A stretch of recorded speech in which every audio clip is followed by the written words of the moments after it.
ఆత్మను, నిరాకార జ్యోతిర్బిందు స్వరూపాన్ని, శివ్ పరమాత్మ నా తండ్రి. నేను ఆత్మను, శాంతి స్వరూపాన్ని, శివ్ పరమాత్మ నా తండ్రి. నేను ఈశ్వరీయ విద్యార్థిని, బాబా నాకు టీచర్. బాబా నాకు సద్గురువు, నేను మాస్టర్ సద్గురువును. శివ పరమాత్మ నాకు జీవిత భాగస్వామి, నేను శివ పరమాత్మకు జీవిత భాగస్వామిని. శివ పరమాత్మ నుండి బేహద్ పుత్రవాన్ భవ అనే వరదానాన్ని స్వీకరించి నేను జగన్మాతను అయ్యాను. జగన్మాత స్వరూపంలో పిల్లలందరి పాలన చేయటం నా కర్తవ్యం.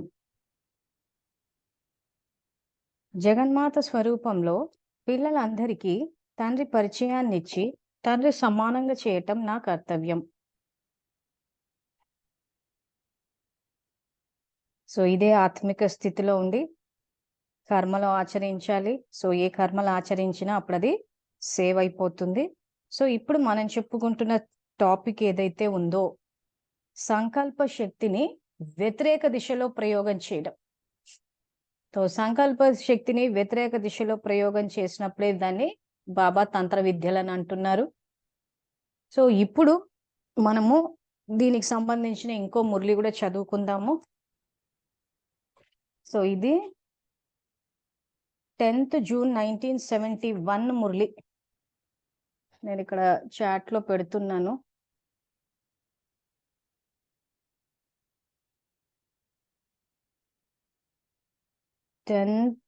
June 1971.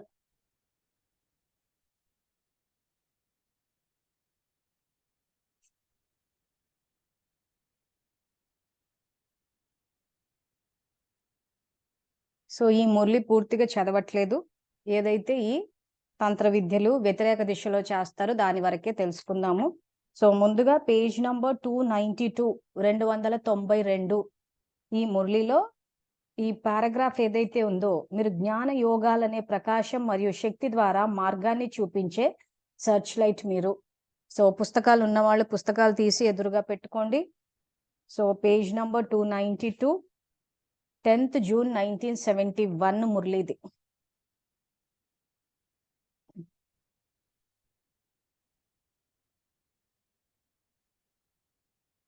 సో ఈ మురళిలో బాబా మీరు జ్ఞాన యోగాలనే ప్రకాశం మరియు శక్తి ద్వారా మార్గాన్ని చూపించే సెర్చ్ లైట్ మీరు. దృఢ సంకల్పం చేసుకుని వెళ్తే సంకల్పం ద్వారా స్వరూపంగా అయిపోతారు. మేము విజయీ రత్నాలం అని సంకల్పం పెట్టుకుంటే స్వరూపం కూడా విజయిగా అయిపోతుంది.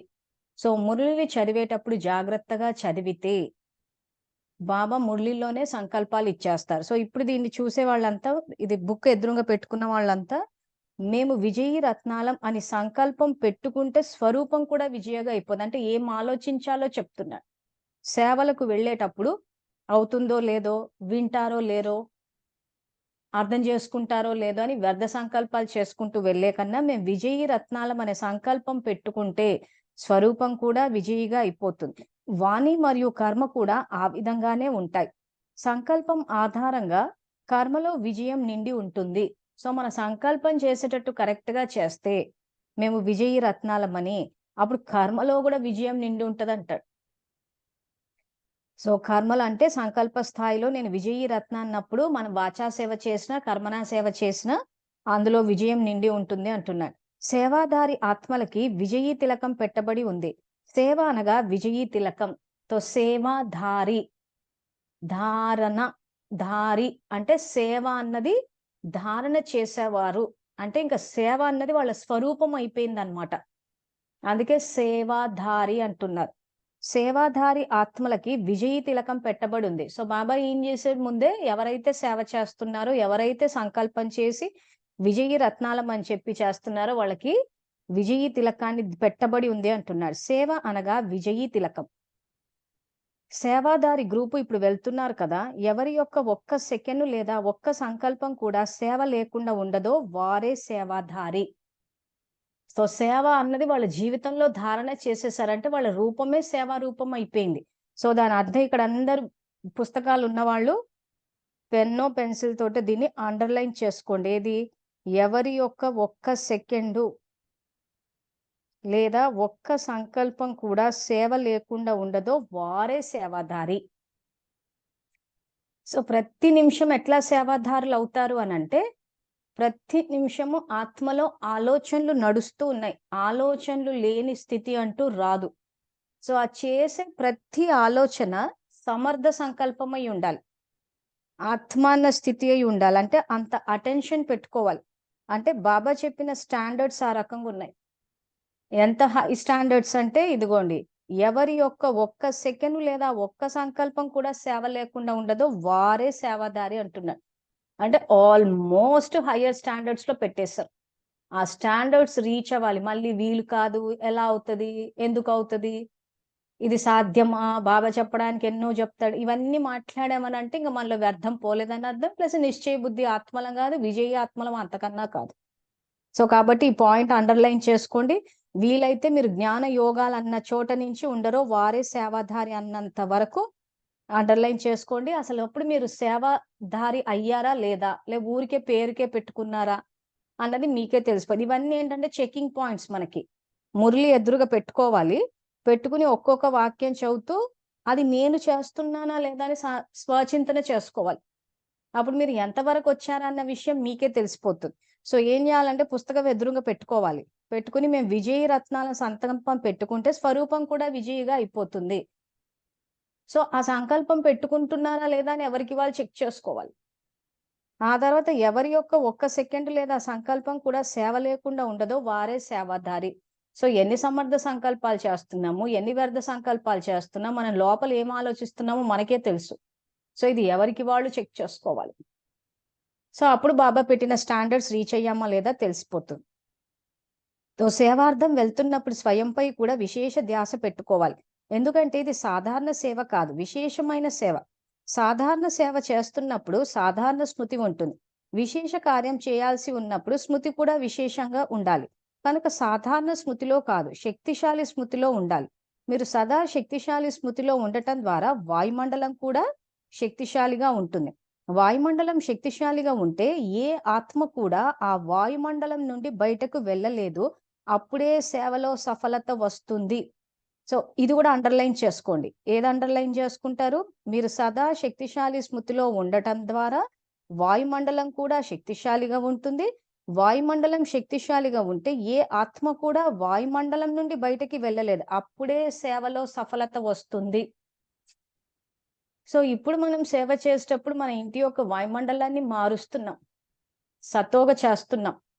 సో మన ఇంటి యొక్క వాయుమండలం గనక శాంతిగా ఉంటే ఆ శాంతి యొక్క వాయుమండలం బయటికి ఆత్మ వెళ్ళలేదంటే ఇంకా ఎవరు క్రోధానికి లోనవరు. ఎందుకంటే మనం ఆల్రెడీ శాంతిని నింపేశాం కాబట్టి. అంటే ఇప్పుడు బాబా చెప్పినట్టు ఎంత ప్రతి సెకండ్ ప్రతి సంకల్పము ఆత్మాన్న స్థితే ఉండాలి. అంటే ప్రతి నిమిషం చెక్ చేసుకోవాలి. నా నుంచి శాంతి వెళ్తుందా, అశాంతి వెళ్తుందా, నా నుంచి భయం వెళ్తుందా, ధైర్యం వెళ్తుందా. కుటుంబ సభ్యులందరూ ఆదిలో రాజవంశీయులు, ప్రస్తుతం బ్రహ్మమై, మాస్టర్ సర్వశక్తివంతులం అని చెప్పి సంకల్పాన్ని జపం చేయడం కాదు. ఆ రకంగా వాళ్ళకి ట్రీట్మెంట్ ఇస్తున్నామా?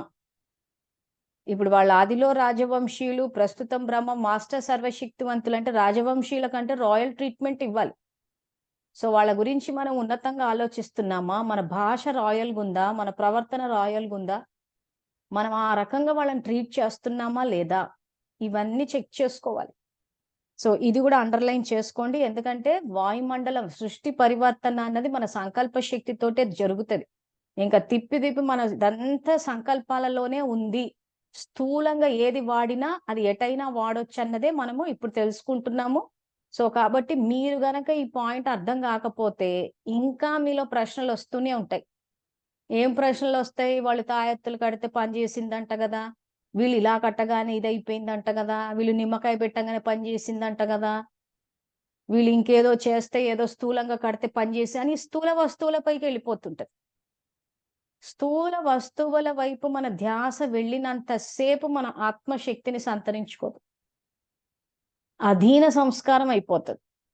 సో అందుకే మళ్ళీ మళ్ళీ చెప్తున్నాం, సబ్జెక్ట్ అంతా థాట్స్ లోనే ఉంది, ఆలోచనలోనే ఉంది. కానీ వ్యక్తుల్లో అజ్ఞానం ఉండడం వల్ల స్థూల వస్తువుల్ని చూపించి చేస్తున్నారు. ఆ రకంగా స్థూలంగా చేసినా గాని, స్థూల పద్ధతులు వాడినా కానీ, ఉద్దేశం కరెక్ట్‌గా ఉంటే చెయ్యొచ్చు. ద్వాపర యుగంలో భక్తి స్టార్ట్ అయ్యి అన్ని స్థూలంగా చేసినా కానీ, అందరూ ఒకరికొకరు సహయోగం ఇచ్చుకొని మంచి ఉద్దేశాలుండేయి గాబట్టి సమస్య లేదక్కడ. సమస్య ఎక్కడ స్టార్ట్ అయింది? ఎప్పుడైతే ఆ స్థూల పద్ధతుల ద్వారా మోసాలు స్టార్ట్ అయినాయో అక్కడ స్టార్ట్ అయింది. కాబట్టే ఇప్పుడు బాబా వచ్చి మొత్తం అంతా మీ సంకల్పాల్లోనే ఉంది అన్న విషయాన్ని చెప్తున్నారు. సో, అందుకే దీని లాస్ట్ గూడా ఈ రిద్ది, సిద్ది వీటన్నిటి గురించి చెప్తూ పోయాడు. అందుకే ఈ మురళి సెలెక్ట్ చేశాము. సో, ఈ పాయింట్స్ గూడా అండర్‌లైన్ చేసుకోండి. మీరు సదా శక్తిశాలి స్మృతిలో ఉండడం ద్వారా వాయుమండలం కూడా శక్తిశాలిగా ఉంటుంది.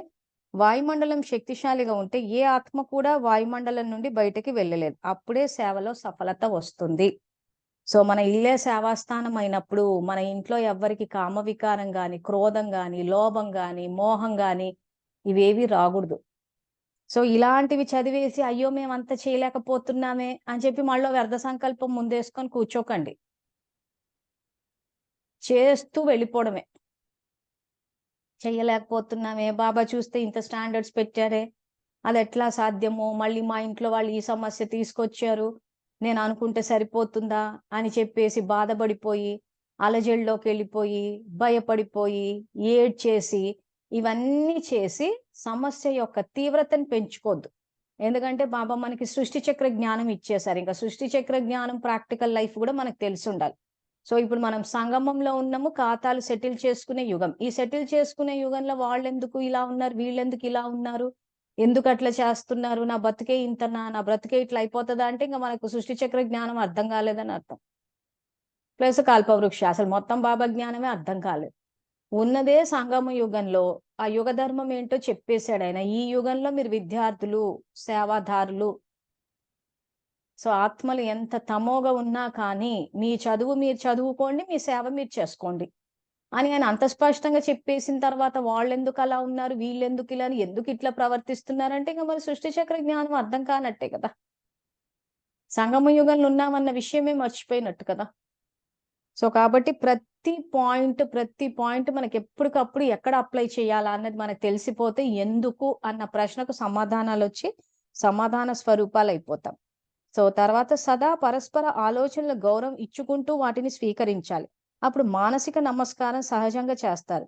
సదా అలాగే అనే పాఠాన్ని గూడా పక్కా చేసుకోవాలి. సో, అలాగే అన్న పాఠం అంటే ఎవరు తప్పు చెప్పేసినా అలాగా అనేమని కాదు. బుద్ధి వాడుకోవాలి. ప్రతి నిమిషం బాబా బుద్ధి ఇచ్చారు. బుద్ధి వాడుకోవాలి.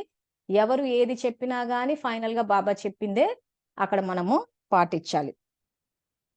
తర్వాత ఈ మధ్యలో మ్యాటర్ అంతా నేను తీసేస్తూ చదవట్లేదు. ఎందుకంటే చదువుకుంటే మీకు అర్థమవుతది. తర్వాత కింద నుంచి మూడో లైన్ చదువుతున్నాను నేను. 292వ పేజీలో కింద నుంచి మూడవ లైన్ చదువుతున్నాను. ఆత్మ రూపంలో అందరూ పాండవులే. అందరూ శక్తులు కూడా. మీ విశేషత ఏమిటో మీకు తెలుసా? మీ ఉత్సాహ ఉల్లాసాలు సదా ఉండాలి మరియు ఏకీరస స్థితి ఉండాలి. ఎవరు ఏ విషయాల ద్వారా మిమ్మల్ని ఓడించడానికి ప్రయత్నించినా కానీ మీరు ప్రత్యక్ష అనుభవీ మూర్తి అయి శక్తిశాలి స్థితిలో స్థితులై వారికి ఆత్మిక దృష్టినిస్తూ శక్తిశాలిగా 2 మాటలు మాట్లాడినా కానీ వారు తమని తాము కాగితపు పులివల భావిస్తారు అంటున్నారు. సో, ఇది ఆడవాళ్ళ, మగవాళ్ళ అన్న జ్ఞానం కాదు. అన్నయ్యలా, అక్కయ్యలా అన్న జ్ఞానం కాదు. ఇక్కడ బాబా అదే చెప్తున్నారు. ఆత్మ రూపంలో అందరూ పాండవులే, అందరూ శక్తి స్వరూపాలే. సో, మీ విశేషత ఏంటో మీకు తెలుసు కదా! సో, ఉల్లాస ఉత్సాహాల్లో ఉండి ఎవరు ఏ విషయాల ద్వారా మిమ్మల్ని ఓడించడానికి ప్రయత్నించినా కానీ, మీరు ప్రత్యక్ష అనుభవీ మూర్తి అయి, శక్తిశాలి స్థితిలో స్థితులై, వారికి ఆత్మిక దృష్టినిస్తూ వర్డ్ అండర్‌లైన్ చేసుకోండి. అది ఉట్టి దృష్టి కాదు. ఆత్మిక దృష్టినిస్తూ శక్తిశాలిగా 2 మాటలు మాట్లాడినా సో, ఆత్మిక దృష్టి ఇవ్వడం అంటే కళ్ళలో కళ్ళు పెట్టి చూసుకోవడం కాదు. నేను నా జ్ఞాన నేత్రంతోటి ఎవరిని చూసినా కానీ వీళ్ళు శాంతి స్వరూపాలు. నా ఆత్మిక సోదరులు, ఆదిలో రాజవంశీయులు, ప్రస్తుతం బ్రహ్మవంశీయులు, మాస్టర్ సర్వశక్తివంతులన్న ఆ స్థితిలో చూసానంటే ఇది ఆత్మిక దృష్టి. సో, అందుకే మధ్యాహ్నం గూడా చెప్పుకున్నాం. ఎవరి స్థితన్న పెంచుతున్నామంటే పరధర్మంలో ఉన్న ఆత్మని స్వధర్మంలోకి తీసుకొస్తున్నాం. ఇది ఆత్మిక దృష్టి. ఏదైతే కళ్ళలో కళ్ళు పెట్టి చెప్తున్నారు, ఇప్పటికి చాలా సార్లు చెప్తున్నాం, మళ్ళీ చెప్తున్నాం అవన్నీ హిప్నాటిజము, సంకల్పాలు పంపడము. సో బలహీనంగా ఉన్న ఆత్మలు ఎఫెక్ట్ అవుతారు, శక్తిశాలిగా ఉన్న ఆత్మలు ఎఫెక్ట్ అవ్వరు. సో ముఖ్యంగా అక్కయ్యలు ఎందుకు ఎఫెక్ట్ అవుతారు అన్నది కూడా నేను అంతకన్నా ముందు క్లాసెస్ లో ఆల్రెడీ విస్తారంగా చెప్పేశాను కాబట్టి మళ్ళీ ఇక్కడ కవర్ చేయట్లేదు. సో మనకంటూ వ్యాపకాలు ఉండాలి, మనకంటూ చదువు ఉండాలి. సో మనకంటూ ముఖ్యంగా చదువుకుని ప్రాక్టికల్ లైఫ్ అన్నది కూడా ఉండాలి. సో అప్పుడు మనని ఎవ్వరూ ఏమీ చేయరు.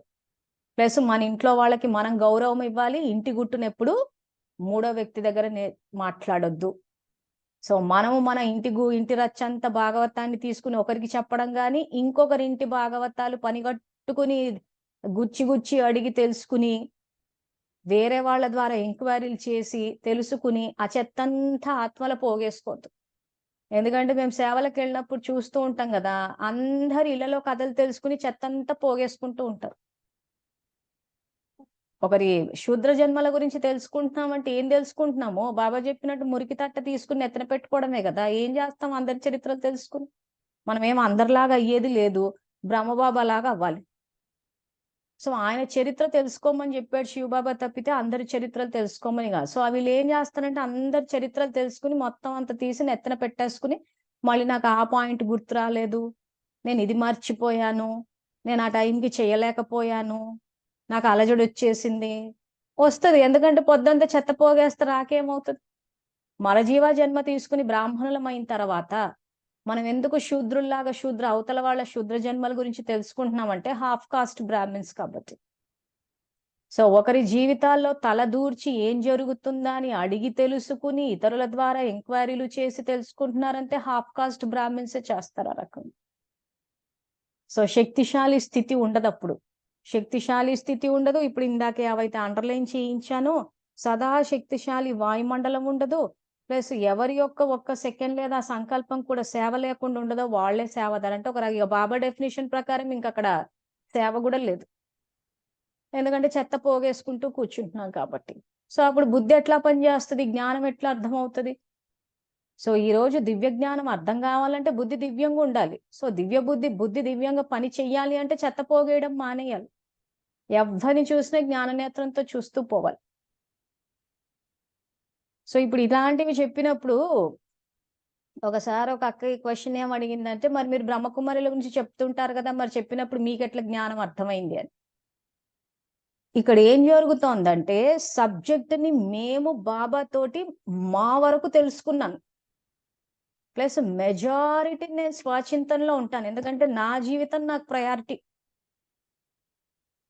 మురళి ఏంటి, నా జీవితంలో ఏం జరిగింది, ఎలా మార్చుకోవాలి, ఈ స్వచింతన ఎక్కువ నాకు. ఎక్కడైతే జ్ఞానం చెప్పాల్సి వచ్చిందో చెప్పినప్పుడు అక్కడ ప్రశ్నలు వస్తున్నప్పుడు తీయాల్సి. కానీ ఉద్దేశం ఏంటి ఇక్కడ? నాలెడ్జ్ ఇవ్వడం.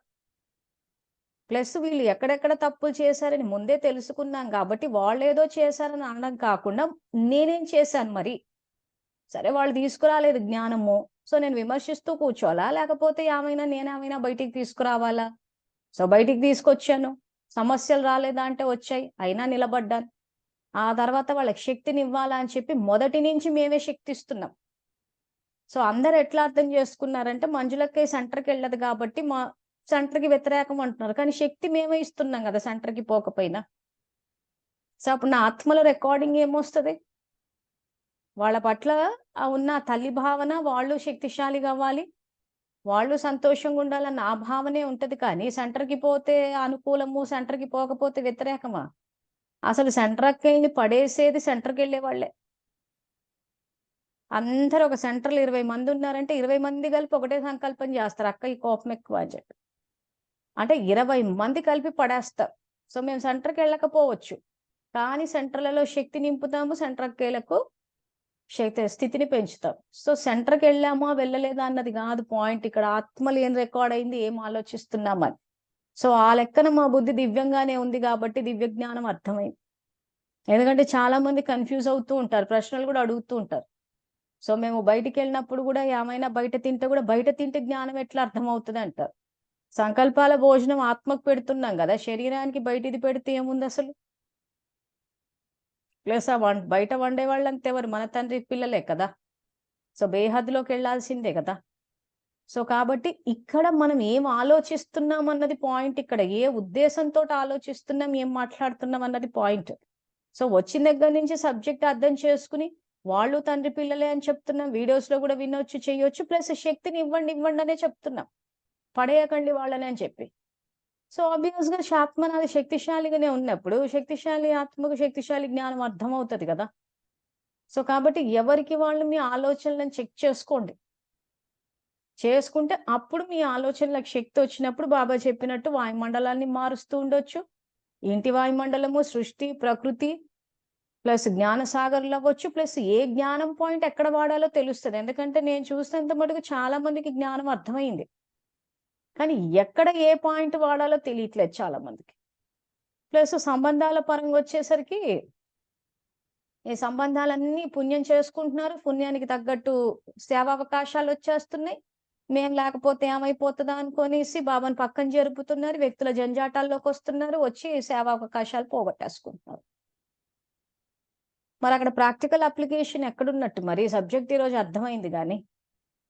సో, కాబట్టి పుస్తకం ఎదురుగా పెట్టుకుని ఎవరికి వాళ్ళు చెక్ చేసుకుంటూ పోతే కరెక్ట్‌గా మనము బాబా చెప్పిన స్టాండర్డ్స్ ప్రకారం వెళ్ళగలుగుతాం. సో, అందుకే ఆత్మిక దృష్టినిస్తూ శక్తిశాలిగా 2 మాటలు మాట్లాడినా కానీ వారు తమని తాము కాగితపు పులి వలె భావిస్తారు. దేవీల గురించి చూపిస్తారు కదా! అసురుడు విరాట రూపాన్ని ధరించి ఎదుర్కొనేటందుకు ఎదురుగా వస్తే వెంటనే వారు ఒక పశువుగా అయిపోయారనంటే తెలివి తక్కువ వారిగా అయిపోయారని అర్థం. అదే విధంగా ఎంత తమని తాము గొప్ప తెలివైన వారిగా భావిస్తున్న వారు కూడా అనుభవీ మూర్తులు మరియు ఆత్మిక దృష్టి కలిగిన మీ ముందు వారు తమని తాము పూర్తిగా తెలివిలేని వారిగా భావిస్తారు. వారు మీ ఎదురుగా ఎన్ని రూపాలు ధరించడానికి ప్రయత్నించినా కానీ శక్తుల పాదాల కింద ఎద్దుని చూపిస్తారు కదా! ఎందుకు?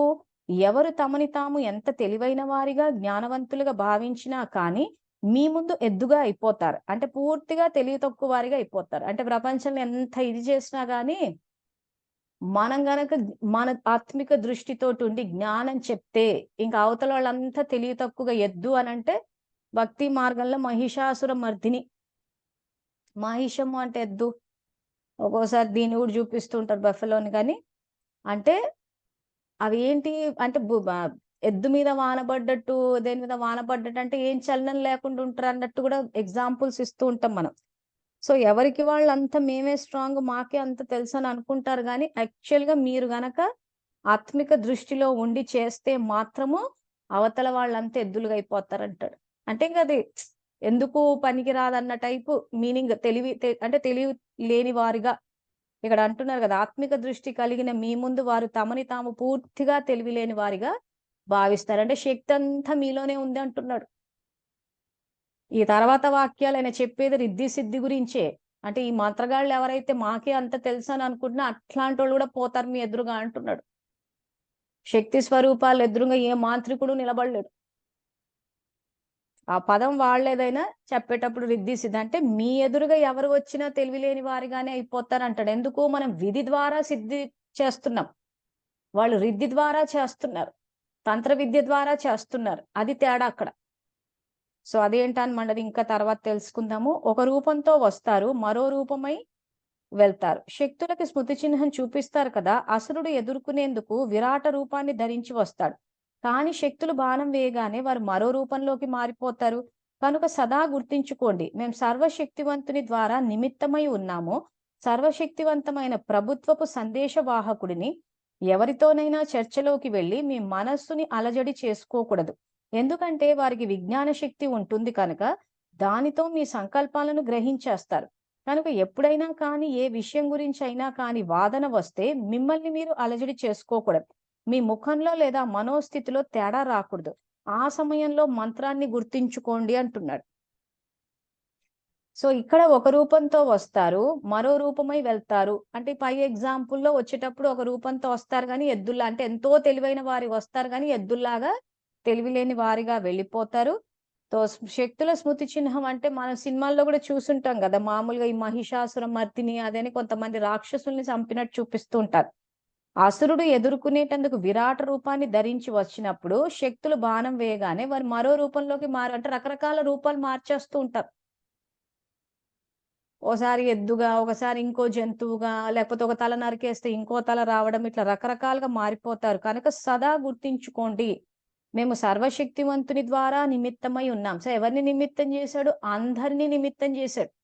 సెంట్రక్కయ్యనే నిమిత్తం చేశాడని చెప్పిన భ్రమలో నుంచి బయటకు వచ్చేసేయండి. వచ్చేసారనే అనుకుంటున్నాను. అయినా మళ్ళోసారి చూపిస్తున్నాం. ఇదిగో ఇక్కడ కూడా బాబా శక్తులు బాణం వేయగానే వారు మరో రూపంలోకి మారిపోతారు. సదా ఎప్పటికీ గుర్తించుకోండి అంటున్నాడు. మేము సర్వశక్తునివంతు ద్వారా నిమిత్తమై ఉన్నాము. సర్వశక్తివంత ప్రభుత్వపు సందేశవాహకుడిని. అంటే ఏంటి? ఈశ్వరీయ గవర్నమెంట్ ద్వారా నియమించబడ్డ సందేశవాహకులు, దూతలు. అంటే ఆ సందేశాన్ని ఇవ్వడానికి. ఏ సందేశము? తండ్రి నిరాకారుడు, జ్యోతిర్బిందు స్వరూపుడు ఈ రోజు అందరికీ జ్ఞాన యోగాల ద్వారా ముక్తి, జీవన్ముక్తిని ఇవ్వడానికి అవతరించారు అన్నది బ్రీఫ్ సందేశం మనం ఇవ్వాల్సింది. తర్వాత ఎవరితోనైనా చర్చలోకి వెళ్ళి మీ మనసుని అలజడి చేసుకోకూడదు. ఎందుకంటే వారికి విజ్ఞాన శక్తి ఉంటుంది కనుక దానితో మీ సంకల్పాలను గ్రహించేస్తారు. కనుక ఎప్పుడైనా కానీ ఏ విషయం అయినా కానీ వాదన వస్తే మిమ్మల్ని మీరు అలజడి చేసుకోకూడదు. సో మనం ఏదైతే జ్ఞానం చెప్తున్నామో కొన్ని సందర్భాల్లో కొంతమంది ఒప్పుకోరు. ఆ ఒప్పుకోకపోతే మనం టెన్షన్లోకి వెళ్ళిపోద్దు, మనం అలజడిలోకి వెళ్ళిపోద్దు. ఇప్పుడు నేను కూడా ఏళ్ల తరబడి చెప్తున్నాను, ఎంతో మంది ఒప్పుకోలేదు. సో ఒప్పుకోకపోతే అది ఎవరికి నష్టము? నాకా, ఒప్పుకోని వాళ్ళకా? సో ఈ కామన్ సెన్స్ మనకు ఉండాలి. సో ఈ రోజు మురళీలు చూపిస్తున్నాము, అండర్లైన్లు చేయిస్తున్నాము, ఫోటోలు తీసి పెడుతున్నాము, అయినా మేము ఒప్పుకోము అన్నారు అనుకోండి, సో నాకైతే నష్టం లేదు కదా. సో ఈ కామన్ సెన్స్ మనకు ఉంటే ఏమైందంటే అలజడిలోకి వెళ్ళాం. ఎందుకంటే ఇప్పుడు బాబా కూడా చెప్పుకుంటూ వెళ్ళారు, ఎంతో మంది నమ్మలేదు ఆయన జ్ఞానాన్ని. ఎంతో మంది దాన్ని దేహ జ్ఞానం కింద తీసుకొచ్చారు. డ్రామా, ఫిక్స్డ్ రిపిటేషన్ ఆయన చెప్తూనే ఉన్నాడు. తలక్రిందుల జ్ఞానం అర్థం చేసుకోకండి అంటే కూడా తలక్రిందుల జ్ఞానం అర్థం చేసుకున్నాడు. బాబా టెన్షన్ పడ్డాడు ఏమన్నా? బ్రహ్మబాబా ఏమన్నా టెన్షన్ పడ్డారా? సో ఈ రోజు బాబా స్వేచ్ఛ ఇచ్చేశాడు. ఈ రోజు ఇదిగో జ్ఞానం చెప్తాను, మీరు మీ భాగ్యాన్ని తయారు చేసుకుంటారా, సంయోగం ఇస్తాను అంటున్నాడు. మీ సంకల్పం చేస్తే సంయోగం ఇస్తా అంటాను. మీరు లేదు మేము చెయ్యము, మేము ఇలాగే కూర్చుంటాము, ఇలాగే అజ్ఞానులుగా ఉంటాము, ఇలాగే పేదరికంలో ఉంటాము, బికారులుగా ఉంటాము, మేము ఎప్పటికీ సంపన్నులుగా అవ్వము అని అంటే సంకల్పం చేయకపోతే సాక్షి అయిపోతా అంటాడు. అయిపోయి చెప్తూ ఉంటాడు, ఇదిగో ఇలా సంపాదించుకోండి ప్రాప్తులు. లేదు మేము ఇలాగే బికారులుగా ఉంటామంటే ఏం చేస్తాడైనా? ఏమి చేయలేడు. సో కాబట్టి ఇక్కడ అందుకే నెక్స్ట్ ఏమంటున్నారంటే, ఏ విషయం గురించి అయినా వాదన వస్తే మిమ్మల్ని మీరు అలజడి చేసుకోకూడదు. మీ ముఖంలో లేదా మనోస్థితిలో తేడా రాకూడదు. ఆ సమయంలో మంత్రాన్ని గుర్తించుకోండి. ఏ మంత్రాన్ని గుర్తించుకోవాలి? ఒకసారి చాట్ లో పెట్టండి అందరు. బాబా మనకి ఇచ్చిన మంత్రం ఏంటి? ఇదే పాయింట్ అర్థం కావాలి ఇప్పుడు అందరికి. ఆయన ఇచ్చిన మంత్రం ఏంటని. ఆ సమయంలో మంత్రాన్ని గుర్తించుకోండి. థ్యాంక్ గాడ్, అందరు ఆన్సర్లు కరెక్ట్ గా పెడుతున్నారు. సో ఆన్సర్ కరెక్ట్ అయినా పెట్టే అలవాటు చేసుకోండి. ఎందుకంటే రాస్తే ఏమవుతుందంటే కనెక్ట్ అవుతాం, ఆత్మ సీరియస్ గా తీసుకుంటుంది, ఆత్మలోకి దిగుతుంది. ఇప్పుడు చిన్నప్పుడు పిల్లలకు నేర్పించేటప్పుడు A4 యాపిల్ అని చెప్పి చూపించినప్పుడు ఆ పిక్చర్ బుక్ లో యాపిల్ ఉంటది, ఆ బొమ్మ చూపిస్తారు వాళ్ళకి. చూపించిన తర్వాత కూడా ఆ పెన్సిల్ తోటి బుక్ లో రాయిస్తారు. ఎందుకు బుక్ లో రాయిస్తున్నారు? ఆ పిక్చర్ బుక్ లో ఎట్లాగో యాపిల్ ఉంది, దాని పక్కన యాపిల్ అని చెప్పి ప్రింట్ అయ్యి కూడా ఉంటది. ఎలాగో యాపిల్ బొమ్మ ఉంది, యాపిల్ అని చెప్పి ప్రింట్ అయ్యి ఉంది, అయినా పిల్లల పుస్తకంలో ఎందుకు రాయాలి? ఎందుకు రాయమంటారంటే పిల్లలు A4 యాపిల్ అని చెప్పి అనుకుంటూ రాస్తూ పోతే బుద్ధిలో కూర్చుంటది అది. ఈ రోజు యాపిల్ పండు తెచ్చి మీకు చూపించాల్సిన అవసరం లేదు నేను, ఇదిగో యాపిల్ అంటే ఇదిగో ఇది అని. ఇప్పుడు ఆ మాట అనగానే మీ అందరికీ యాపిల్ చిత్రం వచ్చేసింది మీ బుద్ధిలో. అదే విధంగా బాబా జ్ఞానం కూడా కూర్చుని బ్రీఫ్ పాయింట్స్ మీకు అర్థమయ్యే విధంగా, అంటే బాబా ఇచ్చిన మహామంత్రం ఏంటి? మన్మనాభవ. జస్ట్ 2 పదాలు. బాబా ఇచ్చిన మంత్రము మన్మనాభవ అని గనక రాసుకుంటే బుద్ధిలో కూర్చుంటది. సో రాయమన్నాను కదా అని చెప్పి ఉన్న మురళి అంతా తీసుకుని మళ్ళీ పుస్తకంలో ఎక్కించడం కాదు, ఎస్సేలు రాయడం కాదు, వ్యాసరచనం కాదు ఇక్కడ చేయాల్సింది. మీ స్థితిని మీరు చెక్ చేసుకోండి. మీకు ఏ పాయింట్ మీకు గుర్తుంటుంది, ఏ పాయింట్ మీకు గుర్తుండట్లేదు. ఏ పాయింట్ అన్నా మీకు గుర్తుండట్లేదు ఆ టైంకి అని అనుకున్నప్పుడు అది రాసుకోండి. సపోజ్ ఒక సీన్ అయిపోయింది, ఒక సీన్ అయిపోయిన తర్వాత బాబాయ్ ఏమంటున్నారు? ఆ సీన్ రివ్యూ చేసుకోండి అంటున్నాడు. ఓసారి మళ్ళీ టైం తీసుకుని ఆ సీన్ లో ఇంతకన్నా నేను ఏమన్నా పాత్రని బాగా అభినయించాల్సింది ఉందా, ఏమైనా తప్పులు చేశానా? నా ఆలోచనలో తప్పుందా? పోనీ డైలాగ్ డెలివరీలో ఏమైనా తప్పుందా? నా స్వరూపంలో తప్పుందా? అని ఒకసారి ఎప్పటికప్పుడు చెక్ చేసుకోమంటున్నాడు. సో, బ్రహ్మబాబా గూడా రాత్రి కూర్చొని ఏం చేసేవారు? కర్మేంద్రియాల దర్బార్ పెట్టుకునేవారు. ఏ కర్మేంద్రియము కరెక్ట్‌గా ప్రవర్తించిందా లేదా అని చెప్పి. సో, అది మీకు మీరు చెక్ చేసుకోవాలి. ఒక్కొక్కరిది మేము చెక్ చేయలేం కాబట్టి మీరు చెక్ చేసుకొని దానికి తగ్గట్టు రాజయోగం ఇంకా అభ్యాసం చెయ్యాలా? ఆల్రెడీ చేసేసామా? ఇంకా ఏమన్నా సంకల్పాల భోజనం పెట్టి ఆత్మని ఇంకా శక్తిశాలిగా ఏమన్నా చెయ్యాలా? ప్రైమరీ స్టేజా? అడ్వాన్స్ స్టేజా? అని ఎవరికి వాళ్ళు మీ స్వచింతన అన్నది మీకుండాలి. సో, ఇప్పుడు మీ ఆన్సర్‌లయితే అన్నీ కరెక్ట్. బాబా ఇచ్చిన మంత్రం ఏంటంటే, మన్మనా భవ. మీ మనస్సు ద్వారా నన్ను తలుచుకోండి అన్నాడు. సో, నెక్స్ట్ ఆ రకంగా మనస్సు ద్వారా బాబాని తలుచుకున్నప్పుడు ఏమవుతది? సత్యానికి, అసత్యానికి మధ్యల తేడా అన్న మురళీలో బాబా ఏం చెప్పారు? మనసు, బుద్ధి బాబాని తలుచుకున్నప్పుడు సరియైన నిర్ణయాలు తీసుకుంటది. మనసు, బుద్ధి బాబా నుంచి వేరుపడ్డప్పుడు, బుద్ధి వ్యతిరేక నిర్ణయాలు తీసుకొని, ఆ వ్యతిరేక నిర్ణయమే కరెక్ట్ అనుకుంటాం మనం. అది మనం చేసే తప్పు. సో, అందుకే మహామంత్రాన్ని గుర్తుంచుకోండి. కొంతమంది మాటలతో లేదా ఇతర ఏ పద్ధతితోనూ వశం అవ్వరు. అప్పుడు మంత్రతంత్రాలు ఉపయోగిస్తారు. సో, మంత్రము, తంత్రము అంటే యాక్చువల్‌గా ప్రొటెక్షన్. అంటే మనసు బాబా మనకి మన్మనాభవ అన్న మహా మంత్రాన్ని ఇచ్చాడు అంటే మన మనసు వ్యర్థం చేస్తోంది కాబట్టి ఆ వ్యర్థమైన మనసుకి ప్రొటెక్షన్ ఇస్తున్నాడు. ఏ రకంగా? నన్ను తలుచుకోండి అంటున్నాడు. మంత్రము, తంత్రము అంటే తనువు. సో, మంత్రతంత్రాలంటే ఎవరైనా పరవశం అవ్వకపోతే అప్పుడు మంత్రతంత్రాలు ఉపయోగిస్తారు. అదే విధంగా అలాంటి విషయం మీ ఎదురుగా వస్తే మీ ఆత్మిక దృష్టి యొక్క నేత్రాలతో మరియు మన్మనాభవ అనే మంత్ర ప్రయోగంతో సింహాన్ని ఎద్దువలే చేసేయండి. గారడీ మంత్రం వచ్చు కదా అంటున్నాడు. సో, ఈరోజు ఎవరైనా ఆ రకంగా మంత్రతంత్రాలు ప్రయోగించి మన ఎదురుగా వస్తే అంటే ఇంక మనం ఈవిల్ సోల్స్, గీవిల్ సోల్స్ ఏం కాదు. ఇంక ఏకంగా మంత్రగాళ్ళే వచ్చారనుకోండి. ఆ మంత్రగాళ్ళని కూడా మనం అక్కడ ఎద్దుల్లాగా చేసేయాలి. అంటే ఇంక వాడు ఎందుకు పనికి రాకుండా. వాడి శక్తి మన ఎదురుంగా పనిచేయొద్దు. అంతేగాని మనమే ఇక్కడ కూర్చుని వణికిపోయి, అమ్మో! ఏమన్నా అయిపోతదేమో! అది ఎప్పుడొస్తది? అంతా మన సంకల్పాల్లోనే ఉంది అన్న జ్ఞానం మనకు లేనప్పుడు ఒస్తది. అందుకే ఇందాక ఏం చేశాను, పేజ్ నంబర్ 292లో పారాగ్రాఫ్‌లో ఏమంటున్నాడు బాబా, మీరు జ్ఞాన యోగాలనే ప్రకాశం మరియు శక్తి ద్వారా మార్గాన్ని చూపిచ్చే సెర్చ్ లైట్ మీరు అంటున్నాడు. సో, ఈరోజు అజ్ఞానం అన్న అంధకారం వల్ల ఏమైపోయిందంటే, ఎవరికి వాళ్ళు ఈ తాయెత్తులని చెప్పేసి, నిమ్మకాయలని, పూజలని, అవ్వని, ఇవ్వని ఇవి కరెక్ట్ పద్ధతిలో చేస్తే ఓకే అనుకోవచ్చు. వ్యతిరేక పద్ధతిలో చేస్తే నష్టపోతున్నారు కదా మరి.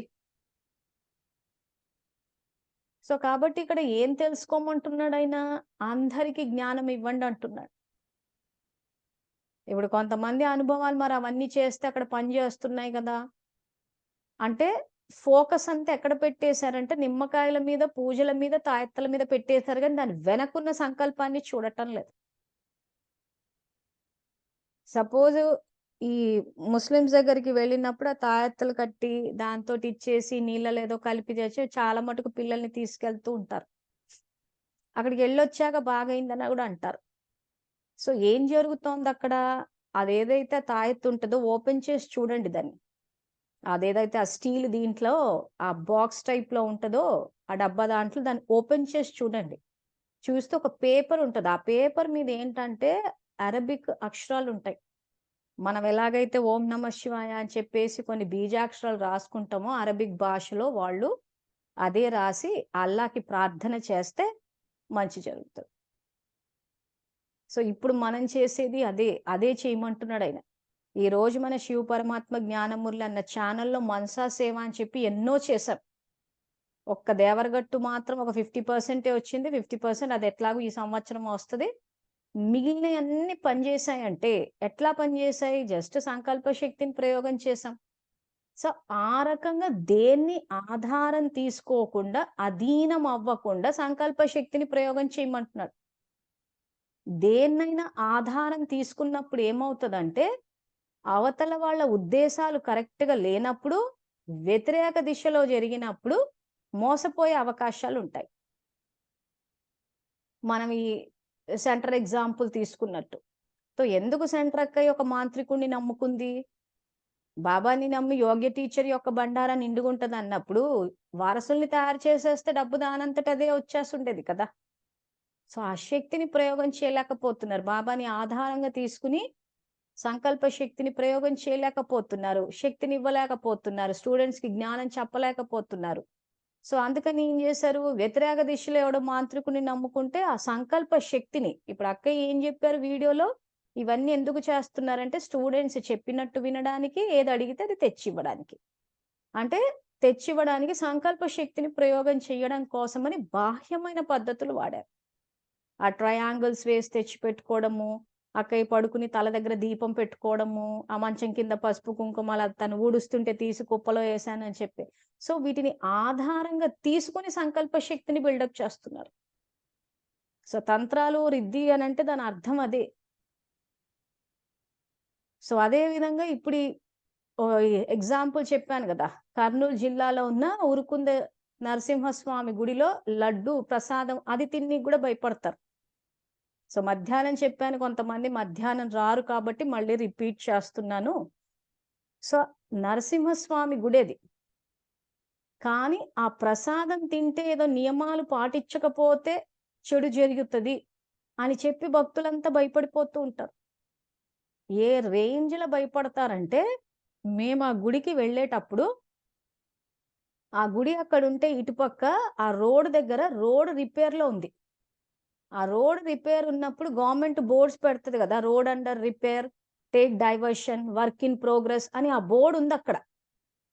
ఆ బోర్డ్ ఉన్న డ్రైవర్ ఏం చేసాడు కార్ డ్రైవరు, డైవర్షన్ తీసుకొని తీసుకురావలేదు గుడికి. ఏముంది ఇక్కడే గదా! ఈ పక్క నుంచి కార్ ఎళ్ళిపోతదిలే అని చెప్పేసి, వాడు డైవర్షన్ తీసుకోమని అంత క్లియర్‌గా బోర్డ్ పెట్టినా గాని అదే రూట్‌లోకెళ్ళాడు. వెళ్ళేసరికి ఏమైంది, ఓ చోట కారు బురదలో కూరుకుపోయింది. కూరుకుపోయిన తర్వాత ఇంక మేమంతా దిగాము. జనమొచ్చి తోసారు. ఆ తర్వాత కారు స్టార్ట్ చేస్తుంటే టైర్ తిరుగుతోంది గానీ ముందుకెళ్ళట్లే. అంటే ఆ బురదలో దిగిపోయింది కాబట్టి, ఆ ఎక్సలేటర్ నొక్కుతుంటే తిరుగుతోంది. కానీ బండి ముందుకెళ్ళట్లే. సో, అప్పుడు ఒకతను ఏం జేశాడంటే డ్రైవర్‌కి నేను స్టార్ట్ చేస్తాను అని చెప్పేసి డ్రైవర్‌ని లేపి అతను కూర్చొని మిగిలినోళ్ళ డ్రైవర్‌తో సహా అందరూ తోసారు. స్టార్ట్ చేశారు. కారు ముందుకొచ్చింది. సరే అని ఇంకా తర్వాత డ్రైవర్ కూర్చున్నాడు. థాంక్యూలు చెప్పడం అయిపోయింది. గుడి దగ్గరకొచ్చాక చూసుకుంటే, ఆ డ్రైవరు మొబైల్ ఏదైతే ఉందో అతను ఎవరైతే నేను స్టార్ట్ చేస్తానని చెప్పి కూర్చున్నాడో వాడు ఆ మొబైల్ కొట్టేసాడు. సో, ఇప్పుడు ఈ డ్రైవర్ ఏమంటాడంటే, యాక్చువల్‌గా ఆ నరసింహస్వామి గుడికి రాడానికే first of all he was reluctant. అమ్మో! అక్కడికెళ్తే చెడు జరుగుతది. నియమాలు పాటించాలి. సో, నేను అందుకే అన్నాను మేడం. నేను అప్పటికి అతను రానన్నప్పుడే చెప్పాను. నేనలాంటివేమి అంటే అతనికి బిజినెస్ నడవాలని గూడా వచ్చాడనుకోండి. మరి గవర్నమెంట్ అంత క్లియర్‌గా work in progress, take diversion అని చెప్పినప్పుడు, డైవర్షన్ తీసుకొని గుడికొచ్చేసింటే అయిపోయేది గదా! సో, అక్కడ బుద్ధి వాడలేదు. ఆ బుద్ధి వాడలేదన్న విషయాన్ని ఒప్పుకోకుండా నరసింహస్వామి మీద యేసేసాడు. ఏమంటే ఆ గుడికెళ్తే నియమాలు పాటించెళ్ళాలి. నియమాలు పాటించకపోతే ఇదిగో ఇలాగే బండి బురదలో కూరుకుపోతది. ఆడెవడో వచ్చి మొబైల్ కొట్టేసాడు. నేను అదే అన్నాను. మరక్కడ వాడు బోర్డ్ పెట్టినప్పుడు మరి వర్క్ టేక్ డైవర్షన్ అని చెప్పినప్పుడు తీసేసుకుంటే ఈ ప్రాబ్లమ్ ఎందుకొస్తది? సో, మనం బుద్ధి వాడకుండా ఎవరో ఒకరి మీద యేసేస్తున్నాం. సో, అట్లాంటప్పుడు ఇంక మరి ఆ నరసింహస్వామిని చూసి భయపడం. ఇప్పుడు ఇతను ఏం జేస్తాడు ఈ డ్రైవరు వెళ్ళి ఎవ్వరికీ ఇలా అక్కడ work in progress, take diversion అన్నా గాని నేను అదే రోడ్‌లో వెళ్లి ఇరుక్కున్నా అన్న మ్యాటర్‌ని నొక్కేస్తాడు. సప్రెస్ చేసేస్తాడు ఆ మ్యాటర్‌ని. చెప్పేటప్పుడు ఎట్లా చేస్తాడు, మేము ఊరుకుందాం ఈరన్న గుడికెళ్ళాము. వెళ్తే కారు ది బ ఇది బురదలో ఇరుక్కుపోయింది. వాడెవడో వచ్చి మొబైల్ కొట్టేసాడు. ఈ మ్యాటర్‌ని బయటికి తీసుకొస్తాడు. కానీ వీడు బుద్ధి వాడలేదు. గవర్నమెంట్ అక్కడ బోర్డ్ పెట్టినా గాని వీడు ఆ రోడ్ నుంచే తీసుకెళ్ళి ఇరికాడన్న మ్యాటర్ టోటల్‌గా ఎప్పటికి బయటికి రాదు. సో, అప్పుడు ఏమైపోతది, పబ్లిక్‌లో భయమన్నది స్టార్ట్ అయితది. ఎందుకు మరి ఆ భయం పుడుతుందంటే, వీళ్ళు మేము మా బుద్ధి వాడలేదు అన్న విషయాన్ని ఎవరు ఒప్పుకోమంటున్నారు. మేము మా బుద్ధి వాడటం లేదు అన్న విషయాన్ని ఒప్పుకోలేక ఇన్ని కథలు పుట్టుకొచ్చాయి సమాజంలో. వాళ్ళది తప్పు, వీళ్ళది తప్పు. అయితే దయ్యాలది తప్పు, లేదా ఇలా దేవుడిది తప్పు. సో ఎవరిదో ఒకరి మీద తప్పేసేస్తే పోతది. అప్పుడు ఏమైతది? అవతల వాళ్ళది తప్పు అని అన్నప్పుడు మన బుద్ధి పనిచేయడం మానేస్తది. సో బుద్ధి పని ఏంటి? పరిశీలించడము, నిర్ణయం తీసుకోవడం. సో అది పరిశీలించి నిర్ణయం తీసుకునే చోట మనకు తెలుసు మనది తప్పని. కానీ అహంకారము ఇప్పుడు వాడు గవర్నమెంట్ స్పష్టంగా అక్కడ తాడు కట్టి మరీ పెట్టారు. ఇది road under repair, work in progress, take diversion అని చెప్పి. ఏమైతదిలే. మెజారిటీ ఎట్లున్నారంటే, ఏమైతదిలే కేర్‌లెస్ యాటిట్యూడ్. అక్కడ పోయినాక చూసుకుందాంలే. పక్కన ఉంది గదా! కొంచెం రోడ్ బాగానే అటునుంచి ఎళ్ళిపోతదిలే కారు. ఎంతసేపు మళ్ళీ ఇంత డైవర్షన్ చుట్టుకుని, ఇంత దూరం నుంచి తేవడం ఎందుకు? సో, మనకు ప్రతీదీ షార్ట్ కట్ కావాలి. సో, ఇప్పుడు నలుగుట్ల ఆ రకంగా మేము గవర్నమెంట్ వద్దన్నా గాని అదే రోడ్‌లో పడిపోయామని చెప్పి పోతే సిగ్గుపోతది. వీడికి బుద్ధి లేదా అంటారు. సో, అందుకే నరసింహస్వామి మీద ఏసేసాడు అయిపోయింది. ఏమన్నా అంటే అదే కొంతమందికేదో పూనకం వస్తదంట, ఏమవుతదంట. నరసింహస్వామి అవతారం అన్నది శ్రీ మహావిష్ణువు యొక్క దశావతారాల్లో భగవంతుని యొక్క అవతరణ ఎలా జరుగుతది, ఏం చేస్తాడని చెప్పడం కోసం రాసిన పౌరాణిక కథది. సో, హిరణ్యకశిపుడిని సంహరించడానికి భక్త ప్రహ్లాదుల్లాంటి భక్తుల్ని కాపాడుతాడని చెప్పడం కోసము ఋషులు, మునులు రాసిన పౌరాణిక కథ అన్నప్పుడు, ఆ నరసింహస్వామి ఎవరికి శరీరంలోకో వచ్చేసి ఏదో కీడు ఎందుకు చేస్తాడు? శివకేశవులిద్దరూ ఉన్నది సృష్టిని కాపాడడానికే గాని, భక్త సులభుడు, భక్తులు పిలిస్తే వస్తాడు అని చెప్పిన నరసింహస్వామి ఆ రకంగా ఎందుకు ప్రవర్తిస్తాడు? సో, ఇంత అజ్ఞానం ఎందుకు వ్యాపించిందంటే, ఇక్కడ ఆధారమూర్తులకు తండ్రి యొక్క అవతరణ, ఆయన యొక్క యథార్థ రూపం తెలియకపోవడం వల్ల. సో, ఇంక మాకంటే ఎదురుంగానే ఇంత జరిగిందంటే, ఇంక ఎక్కడెక్కడ ఎవరెవరికి ఏమేం జరుగుతుందో ఏమో. సో, ఏది జరిగినా అక్కడ ఏసేస్తున్నారు. సో, కాబట్టి ఆయన ప్రసాదం ఏదైతుందో ఆ లడ్డూని తినరు చాలా మంది. ఆ లడ్డూ కవర్ మీద ఉరుకుంద నరసింహస్వామి అని చెప్పేసి ప్రింట్ అయ్యి ఉంటది. చూడగానే తెలిసిపోతది. ఓహో! ఇది ఉరుకుంద నరసింహస్వామిదంట. అమ్మో! మేము తినం. ఎందుకంటే తింటే నియమాలు పాటించేయాలంట. కాబట్టి మా వల్ల కాదు కాబట్టి మేము చెయ్యం. సో, ఇక్కడ ఆధారమూర్తులు చేసేది ఎక్కడెక్కడెక్కడెక్కడో రికార్డ్ అయిపోయి అందరూ భగవంతునికి అయితే దూరమన్నా అవుతున్నారు, లేదా భయమన్నా పడుతున్నారు. సో, అలా ఒకసారి దేవుడి మీద దేసేస్తారు. ఓసారి దయ్యం మీద ఏసేస్తారు. సో, ట్రెండ్ ఎట్లొచ్చేసిందంటే ఎవరికి వాళ్ళు ఇష్టం వచ్చినట్టు ప్రవర్తించడం. ఏమన్నంటే బాబానే చెప్పారు ఈవిల్ సోల్స్. మళ్ళో బాబాని లాగుతారు. ఏదో అసలు చెప్పిన పాయింట్‌లేవి లాగరు. ఇలాంటివి పట్టుకొని కూర్చుంటారు. ఏమంటే ఈవిల్ సోల్స్. సో, ఈరోజు బాబా ఇచ్చిన సంకల్ప శక్తిని, ఆత్మలో ఉన్న సంకల్ప శక్తిని సరి అయిన దిశలోను వాడొచ్చు, వ్యతిరేక దిశలోను వాడొచ్చు. సో, చేతిలో భగవంతుని యొక్క లడ్డూని పెట్టుకొని గూడా భయపడొచ్చు. ఒక నిమ్మకాయ, పసుపు, కుంకుమ పెట్టుకొని గూడా భయపడొచ్చు. సో, తాయెత్తులు కట్టినప్పుడు అందులో ఆ అక్షరాలు రాసుంటాయి. ఆ పంపిన వాళ్ళు ఆ పిల్లలు ఆరోగ్యంగా ఉండాలని చెప్పి ప్రార్థన చేశారనుకోండి ఫలిస్తది. సో, అప్పుడేమనిపిస్తది? అరే! అక్కడికెళ్ళాక మంచి జరిగింది. సో, మంచి ఉద్దేశంతో చేస్తే మంచే వస్తది. కానీ ఫోకస్ ఎక్కడైపోయింది పబ్లిక్‌దంటే తాయెత్తు మీదకెళ్ళిపోయింది. తాయెత్తు కడితే మంచిదొస్తదంటారు. అదే ఆలోచన తల్లి చేస్తే తల్లే గనక పిల్లలకు సదా ఆరోగ్య భవ అని వరదానం ఇచ్చి తల్లి తన స్థితిని స్థిరంగా పెట్టుకుని, పిల్లలు ఆరోగ్యంగా ఉన్నారు. సదా ఆరోగ్య భవ అన్న సంకల్పాన్ని తల్లి చేస్తే అక్కడే ఉపయోగం చేసేస్తది. అక్కడే పని చేసేస్తదది. సో, అలజడిలోకెళ్ళిపోతున్నారు కాబట్టి ఇంకెవరిని ఆధారంగా తీసుకొని తాయెత్తన ఆధారంగా తీసుకొని చేస్తున్నారు. సో, ఆ చేసేవాళ్ళు మంచి ఉద్దేశంతోటి ఇస్తే ఓకే. లేదు వ్యతిరేక దిశలో చేశారనంటే ఇదిగో ఈ రకంగానే లేనిపోనివన్నీ వచ్చేస్తాయి. బలహీనాత్మలు ఎఫెక్ట్ అయిపోతారు. ఆ తర్వాత జరగాల్సిన అనర్థాలు కొన్ని జరిగిపోయే అవకాశాలు గూడా ఉంటాయి. మోసాలు, దోచుకోవడాలు, అత్యాచారాలు ఇవన్నీ జరిగిపోతూ ఉంటాయి. ఎందుకు? అవగాహన లేకపోవడం వల్ల. సో, ఇప్పుడు రాజయోగులం మనమేం చెయ్యాలి అంటే ఫస్ట్ మనం ఇలాంటి అపోహల్లో నుంచి బయటికి రావాలి. మేము అలాంటివి జరిగితే గూడా చూసాము, పెట్టామంటే సంకల్ప శక్తిని ప్రయోగం చేసినప్పుడు, ఆత్మ ఎఫెక్ట్ అయినప్పుడు, ఆత్మ గనక వ్యర్థం ఎక్కువ చేసిందంటే దాని ప్రభావం శరీరం మీద పడి శరీరం గూడా రోగగ్రస్తం అయిపోతది. అలా చేయడం వల్ల వాళ్ళకి ఆరోగ్యం పాడైపోయిందంట అని గూడా మాట్లాడుతూ ఉంటారు. ఇప్పుడు హాస్పిటల్స్‌లోకి వెళ్లి చూస్తే కొంతమందికి పెద్ద పెద్ద రోగాలే ఉంటాయి. ఈ క్యాన్సర్‌లని, హార్ట్ అటాక్‌లని.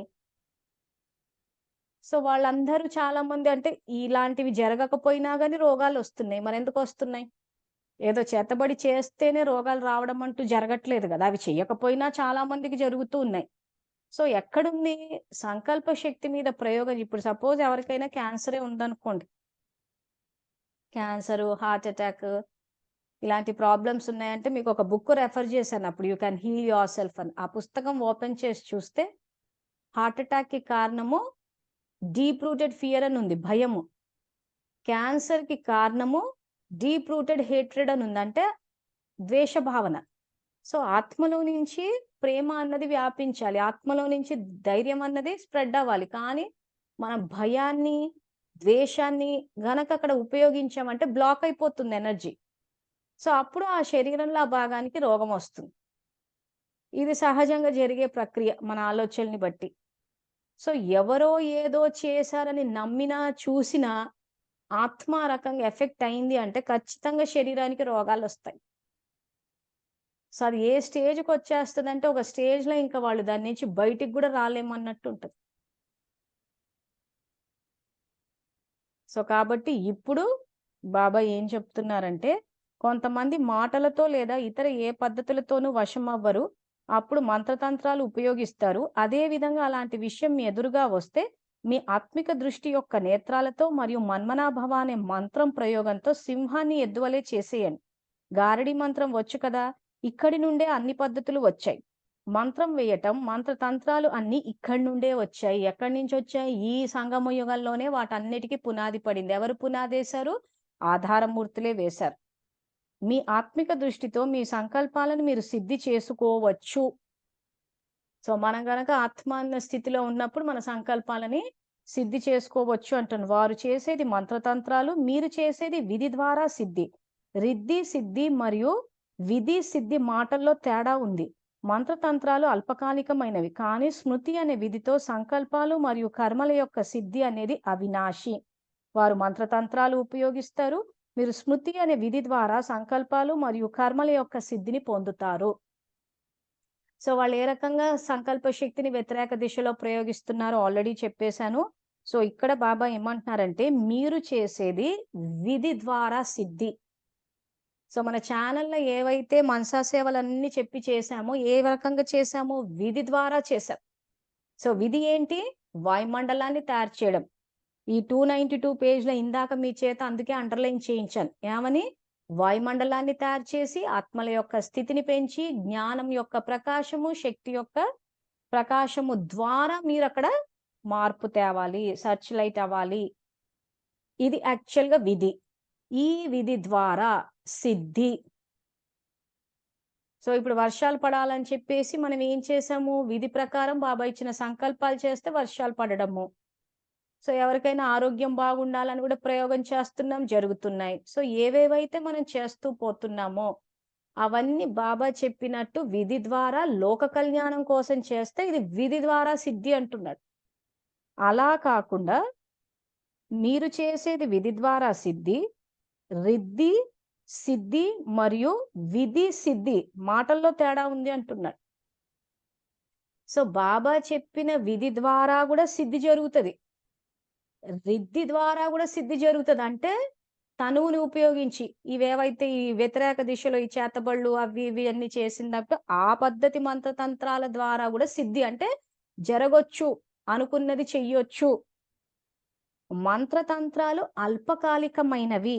కానీ స్మృతి అనే విధితో అంటే ఆత్మ అన్న స్థితిలో విధి ద్వారా వాయుమండలాన్ని తయారు చేసి ఆత్మల స్థితిని పెంచి ముక్తి, జీవన్ముక్తి అన్న ఈ పద్ధతిలో సంకల్పాలు మరియు కర్మల యొక్క సిద్ధి అనేది అవినాశి.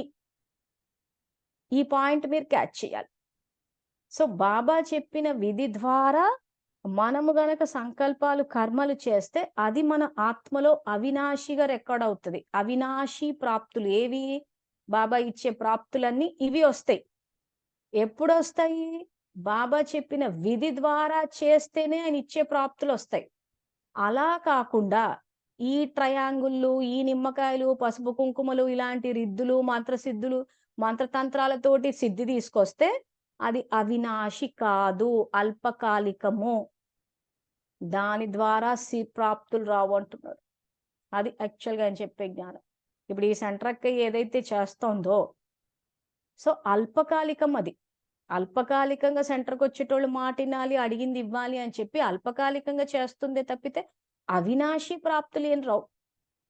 ఆ సమయానికి తన సంకల్ప శక్తిని ప్రయోగం చేసినప్పుడు అంటే ఈ ట్రయాంగిల్స్, పసుపు, కుంకుమలు, నిమ్మకాయలు, దీపాలతోటి ఒకవేళ సంకల్ప శక్తిని పెంచి చేసినా బలహీన ఆత్మలు ఎవరైతే ఉంటారో వాళ్ళు ఖచ్చితంగా ప్రభావితం అవుతారు. ఎందుకంటే ఎప్పుడు చూసినా తీసేసుకుంటారు, బోగులు బోగులని పరిగెడుతూ ఉంటారు. వాళ్ళ ధ్యాసే అది కాబట్టి కొంత ఇదయ్యే అవకాశాలుంటాయి. కానీ అల్పకాలికం. కానీ బాబా చెప్పిన విధి ద్వారా చేస్తే ఏం జరుగుతదిక్కడ? సంకల్పాలు ఈరోజు నాలోని శాంతి యొక్క దివ్య కిరణాలు ఈ ప్రకృతంతా వ్యాపిస్తున్నాయి. విశ్వమంతా వ్యాపిస్తున్నాయి అంటే విశ్వంలోని ఆత్మలు ప్రకృతి సత్తు అవుతూ ఉంటారు. సో, అప్పుడు నా ఆత్మలు ఏం రికార్డ్ అయింది? ధారణ, సేవ 2 రికార్డ్ అయినాయి. ఇది అవినాశి అంటున్నాడు. ఇప్పుడు ప్రాప్తులిస్తా అంటున్నాడు. సో, కాబట్టి కానీ స్మృతి అనే విధితో సంకల్పాలు మరియు కర్మల యొక్క సిద్ధి అనేది అవినాశి. వారు మంత్రతంత్రాలు ఉపయోగిస్తారు.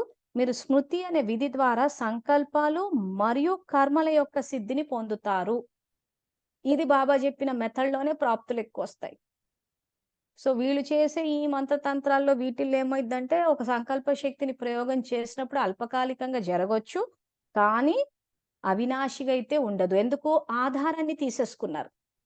సో, ఆధారం ఏం తీసేసుకున్నారిక్కడ? స్థూల వస్తువుల్ని తీసేసుకున్నారు. మన 69 నుంచి తీసుకుంటే ఒక బ్రహ్మబాబా బూడిదని పెట్టేసి సమాధి నుంచి స్టార్ట్ చేసి భోగులని, బ్రహ్మభోజనాలని, ఆ తర్వాత పాటలని, ఆ తర్వాత ఇక్కడ వరకొచ్చేసరికి ఇప్పుడు ఈ సెంటర్ వరకొచ్చేసరికి ఇంకా మొత్తం అంతా ఆ తంత్ర విద్యనంతా ఉపయోగించేసి స్థూలమైన వస్తువుల వరకు మొత్తం అంతా ఈ పద్ధతులు ఏవైతే వచ్చాయో ఇవన్నీ అల్పకాలికము. ఎవరు ఎఫెక్ట్ అవుతారు? వాళ్ళ ఫాలోవర్స్ ఎఫెక్ట్ అవుతారు. శివబాబా, బ్రహ్మబాబా ఫాలోవర్స్ ఎఫెక్ట్ అవ్వరు. సో, ఇప్పుడు బ్రాహ్మణులతో ఉన్న ఖాతా బ్రాహ్మణులతోనే తీరుతది అనంటే ఎంత కాలానికి తీరుతది? 10 సంవత్సరాలా? 20 సంవత్సరాలా? 10 నిమిషాలా? 20 నిమిషాలా? అన్నది మన బుద్ధి మీద ఆధారపడింది. ఇటువంటి యుగం వస్తది. ఈ రకంగా వ్యతిరేక దిశలో మంత్రతంత్రాలు ఉపయోగిస్తారన్న విషయం బాబాకు తెలుసు. మనం ఇప్పుడు తెలుసుకున్నాం. ఆయనకెప్పుడో తెలుసు మనం ఏం రికార్డింగులు చేస్తామా అని చెప్పి. సో, అందుకే ఏం జెప్పాడు? బుద్ధి నా మీద పెట్టండి. బుద్ధి కరెక్ట్‌గా పనిచేస్తది అంటున్నారు. తర్వాత ఒకవేళ నిజంగా బ్రాహ్మణ ఆత్మలతోటే మనకి గనక ఖాతా ఉంటే, శూలం ముల్లులాగా తీసేస్తా అంటున్నాడు. లేదా పహాడ్ రాయికి తర, రాయి రూయికి తర అంటే పర్వతం లాంటి సమస్యని ఆవాల్లాంటి దూదిలాగా ఎగిరిపోతది అంటున్నాడు. సో, సెంటర్‌లకి వెళ్లి అన్నన్ని సంవత్సరాలు అనుభవించాల్సిన అవసరం లేదు. చాలా మంది బ్రాహ్మణులతోటి ఖాతా ఉంది గదా! లెక్కాచారాలు తీర్చుకుంటున్నామని చెప్పి అలా తీర్చుకుంటూ ఉంటారు. కొత్తయి తయారు చేసుకుంటూ ఉంటారు. సో, మళ్ళది తీర్చుకుంటూ ఉంటారు. మళ్ళీ చేసుకుంటూ ఉంటారు. ఇది చేసుకోవడం, తీర్చుకోవడం కాదిక్కడ. ఒక సెకండ్‌లో తీసేస్తా అంటున్నాడు. బుద్ధి నా మీద పెట్టండి. అప్పుడు బుద్ధి కరెక్ట్ నిర్ణయాలు తీసుకుంటే, అప్పుడు మళ్ళీ కొత్త ఖాతాలు జమ చేయకుండా ఉంటారు. ఈరోజు సేవాదారులు ఒక సెంటర్‌లో సమస్యొస్తే ఇంకో సెంటర్‌కెళ్ళడం ఇవన్నీ ఎందుకు చేస్తున్నారు? భ్రమించే సంస్కారం. ఇంకా ఇది కాదని అక్కడ, ఇక్కడ చూస్తే ఇక్కడ సమస్యలంటారు. మళ్ళీ ఇంకో సెంటర్‌కెళ్తారు. ఇప్పుడు నిర్మలక్కయ్య విషయం అదే అయింది. మళ్ళీ మీరు వీడియో విన్నారు కదా! మళ్ళీ ఇంకో సెంటర్‌కెళ్తా అంటుంది. నేను అదే అడిగాను అక్కయ్యతోటి. ఇక్కడ మీరు ఈ బ్రహ్మకుమారిలు అబద్ధం చెప్తారు, పనిగత్తలా చూస్తారు. ఇన్ని చెప్పినా మీరు మళ్ళెందుకు ఇంకో సెంటర్‌కి ఆ సెంటర్ అక్కయ్య అలాంటిది కాదు అంటే, ఎక్కడుంది మరి క్లారిటీ మనకి? మాట్లాడేటప్పుడు బ్రహ్మకుమారీస్ అని బ్లాంకెట్ స్టేట్‌మెంట్ ఇచ్చేసి, ఆ బ్రహ్మకుమారిలో మళ్ళీ ఈ సెంటర్ అక్కయ్య మంచిదంటే సమాజం ఒప్పుకుంటదా? అంటే అక్కడేదో తేడా వచ్చినట్టుంది. అందుకే ఈ సెంటర్‌కొచ్చినట్టుంది. రేపు ఈ సెంటర్‌కి తేడా వచ్చినప్పుడు మళ్ళీ ఇదిగో వీళ్ళు ఇలా చేస్తారంటే మరి అలా చేస్తారు అని తెలిసినప్పుడు నువ్వెందుకెళ్తున్నావన్న ప్రశ్నకు సమాధానం ఏముంది? సో, సమాధానం ఇక్కడ ఏంటంటే వీళ్ళు ఖాతాలు మళ్ళీ వెళ్లి అక్కడికెళ్లి జమ చేసుకుంటూ ఉంటారు. మన ఇల్లు సేవాస్థానం చేసుకోవచ్చు. పుస్తకాలున్నాయి. మనకు వీడియోలున్నాయి. మన ఇంటి నుంచే సేవ చేసుకోవచ్చు గదా! ఈ సెంటర్ గాదని ఆ సెంటర్, ఆ సెంటర్ గాదని ఈ సెంటర్ ఏంటంటే భక్తి సంస్కారం. భ్రమించే సంస్కారం. ఇప్పటికి చాలా మంది చేస్తుంటారు. ఇక్కడ సమస్యొచ్చిందంటే అక్కడి నుంచి మళ్ళీ వెంటనే అమ్మో! ఇంకో సెంటర్‌కి పోకపోతే ఎట్లా? కొంతమందైతే ఇంకా ఘోరంగా అమ్మో! సెంటర్‌కి పోకపోతే బాబాతో కనెక్షన్ కట్ అయిపోతదంట.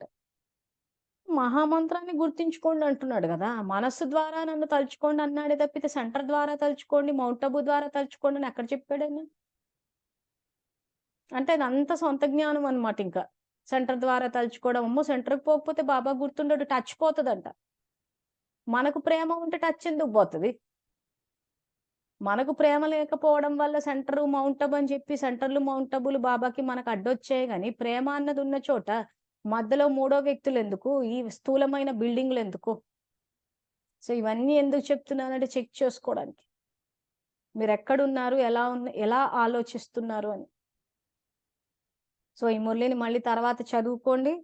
ఏవైతే అండర్‌లైన్ చేశానో అవి గూడా సేవాధార అంటే ఏంటి? జ్ఞాన యోగాల ద్వారానే చెయ్యాలి. తర్వాత ఈ మంత్రతంత్రాలని చెప్పి మీలో అవగాహన పెంచడానికి చెప్పామే తప్పితే, దీన్ని అడ్డు పెట్టేసుకొని ఇంక ప్రతీదీ ఈవిల్ సోల్సే అని చెప్పి మన బలహీనతలు వాటి మీద వేసేసుకొని కొత్త ఖాతాలు జమ చేసుకోవద్దు. ఏమైనా కొన్ని సందర్భాల్లో జరిగితే జరిగుంటాయేమో గానీ, మేము చూసినంత మటుకు మాత్రం మెజారిటీ తప్పులు చేసేసి వాటి మీద ఏసేస్తున్నారు. అయితే బాబా మీద లేకపోతే వాటి మీద. సో, ఆ రకంగా బాబా మీద వేసినంత సేపు, వాటి మీద వేసినంత సేపు మన బుద్ధి పనిచేయడం మానేస్తది. ఫైనల్‌గా రిజల్ట్ చూసుకుంటే మనం తప్పు వాళ్ళదంటున్నాం. అయితే బాబాదంటున్నాం, లేకపోతే సోల్స్‌దంటున్నాం. సో, అంటే ఏంటి ఇక్కడ నేను మార్చుకోవాల్సింది ఏమీ లేదు. అంటే ఇంక నేను పరివర్తన అయ్యే అవకాశమే లేదు. ఎందుకంటే వాళ్ళ మీద, ఈళ్ళ మీద ఏసేసాను కాబట్టి. సో, ఓవరాల్‌గా రిజల్ట్ చూసుకున్నప్పుడు ఏముంటదంటే మైనస్‌లో ఉంటాము. అప్పుడు రక్తపు కన్నీరు కార్చాల్సొస్తది.